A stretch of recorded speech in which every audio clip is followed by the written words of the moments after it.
I can't remember who posted it, but they said, real talk, when Neighbor gets excited, he sounds like Krillin from DBZ Abridged, and he honestly could not be more correct. Do we need a Neighbor getting wrecked count? Is that? Honestly, we have enough to match Krillin getting wrecked count just from this tournament alone. Oh, yeah. Like, I've been getting bodied all night. It's all right, man. You know who's going to get bodied? One of these two players. Coming up, it's going to be Muffin Bros Karna versus Lucy. The losers bracket, no less. It's a pity that one of these players from Houston is going to have to go home after this one. But, I mean, they came into this tournament.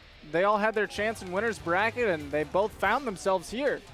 Fallen to, I believe, both of them lost to Denti.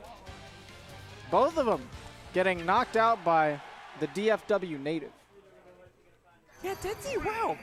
Denti legit just like, it's like Houston got second, third, and fourth in this tournament. And Denti took them all out. Or at least third and fourth, right? We don't know if Houston could still, bring it back to losers for sure. There's a chance. There's definitely a good chance.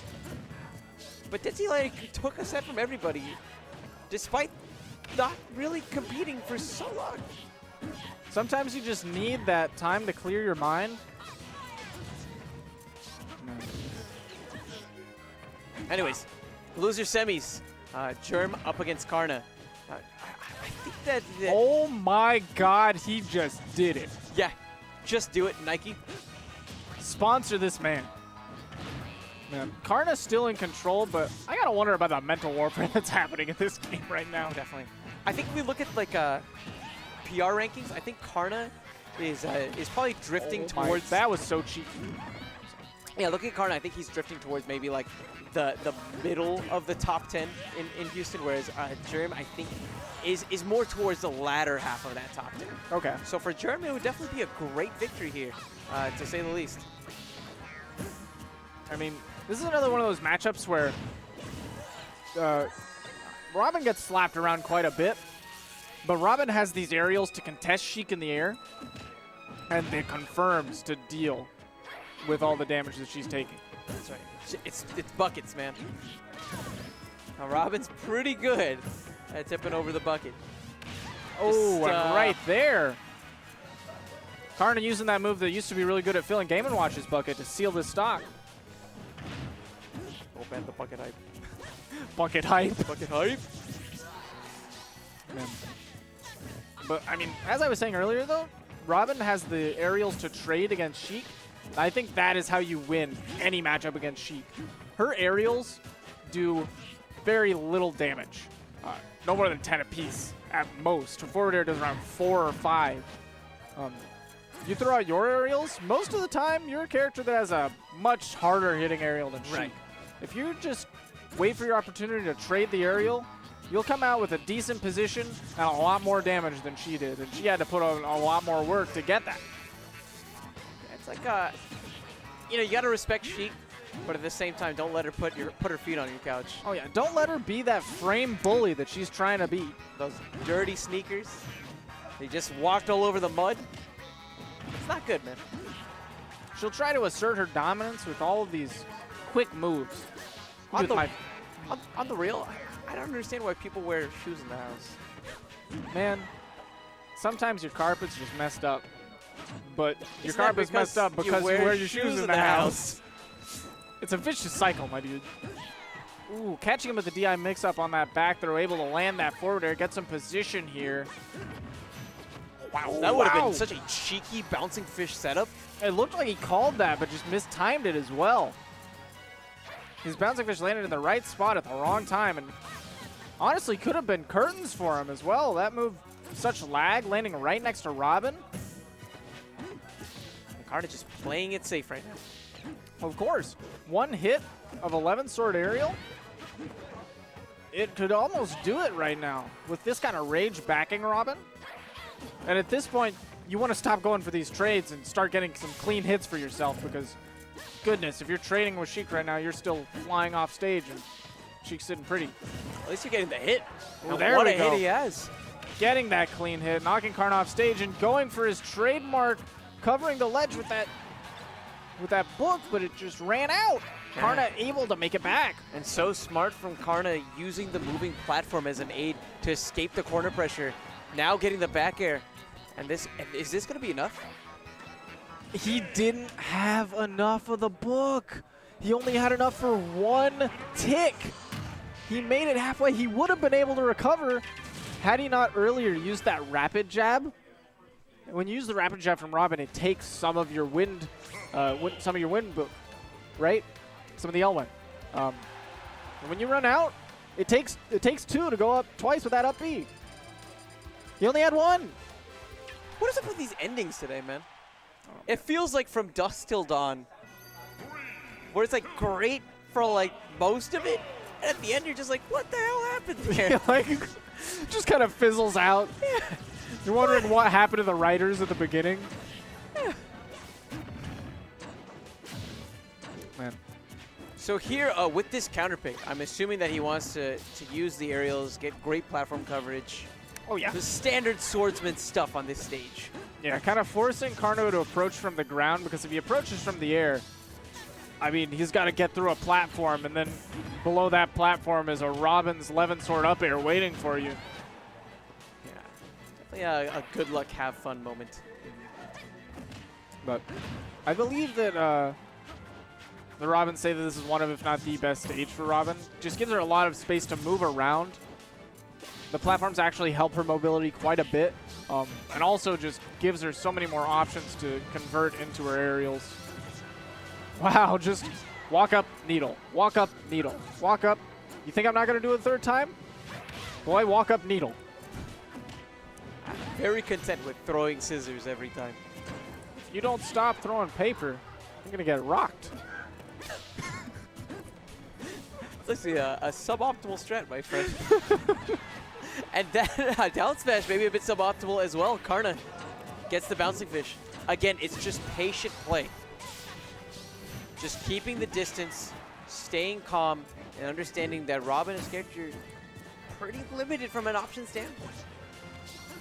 And Karna's really smart. Using all of his options, he's actually able to use bouncing fish to land on that middle platform to avoid some of the thunders that Robin was throwing out. Oh my God.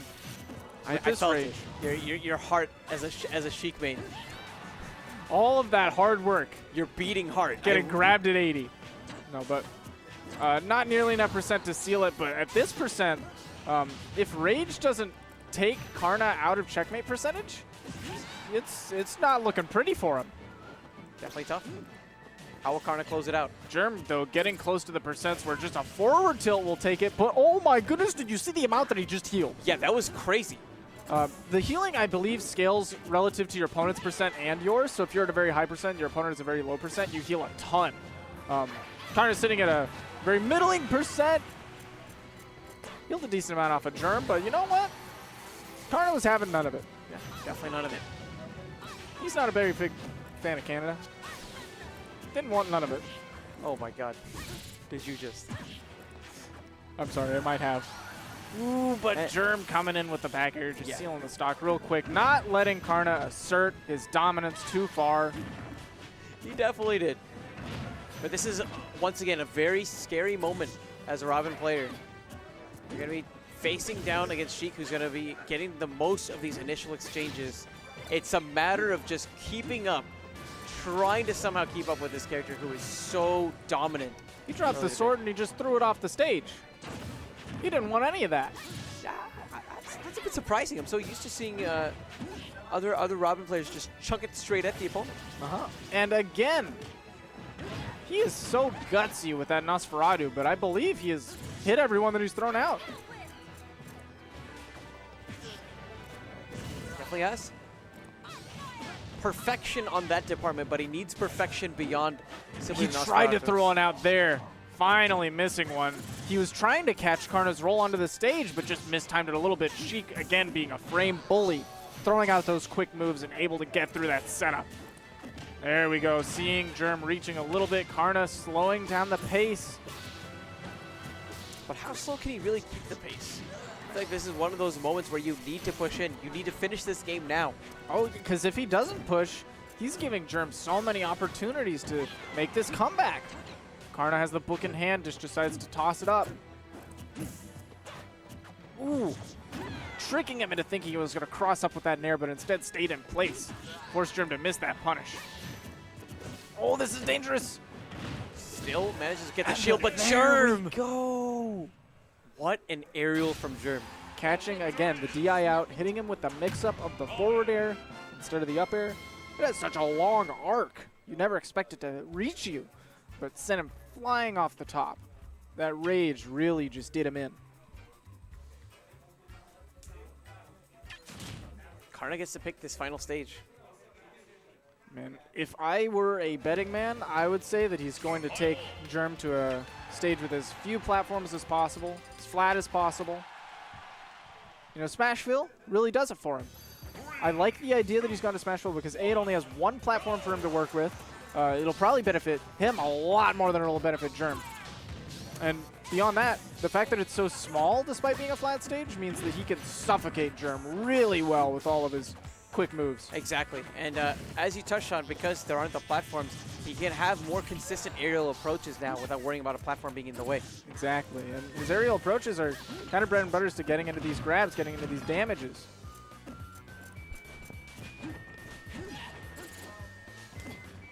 Right now, Karna doing his patented ledge pressure, but Jerm able to escape, take center stage, and now it's his turn. Again, just for a moment, Karna is doing such a good job of mixing up when he's going to come in and when he's just going to play defensively. And just the mix-ups on timing are making it so tough for Jerm to actually create a solid defense. And here we see, Karna might give up center stage for a second, if only to just take it from you right after. He lets you think that you might have a chance, and then just steals it away. Great shield. And an even better vanish. Not only did he pop that stock, but he popped the balloon too. Yeah, the 2-for-1. It's Hit him very with good juju. The psychological combo. He's hitting you where it really hurts. In the jimmies. You saw, I mean, Uncle Pod said it earlier, Jerm really is one of those players that plays less with his hands and more with his brain. When you're assaulting his brain directly, it's gotta hurt. It's below the belt, but wait, at the same time it isn't. At the same time. At the same Ooh, time. and this moving platform really aiding Karna's combo game. Oh, but Jerm ends up being the one able to get the better end of it. And the sword actually made it so Karna wasn't able to get back onto the stage as he hoped. And the extra damage goes a long way. Now final stocks between Jerm and Karna. Winner here will have the chance to fight Lucy in losers finals. Man, and either way, it's going to be such a sad match because, again, it'll be Houston versus Houston, potentially doubles partner versus doubles partner. But right now, Karna's trying to make sure that that doesn't happen. Saying, you know what, I got you, fam. I'm going to make sure you don't have to play your doubles partner. I'm going to eliminate you first. He was in this position in the last game as well. Couldn't close it out then. What's the changeup that he needs to close it out now? Right now, he's sitting at a very, very low percent. It's kind of okay for him to sit back and throw these needles and force Jerm into an option. There, off stage. And I think that may have been one of the most brutal stage spikes I have ever seen. Straight down. The window there, incredibly tough. It was actually a stage spike. The stage just turned into Captain Falcon for a minute and just stomped him into the depths. Amazing. Absolutely amazing play regardless from Jerm. Going to be taking 4th place tonight.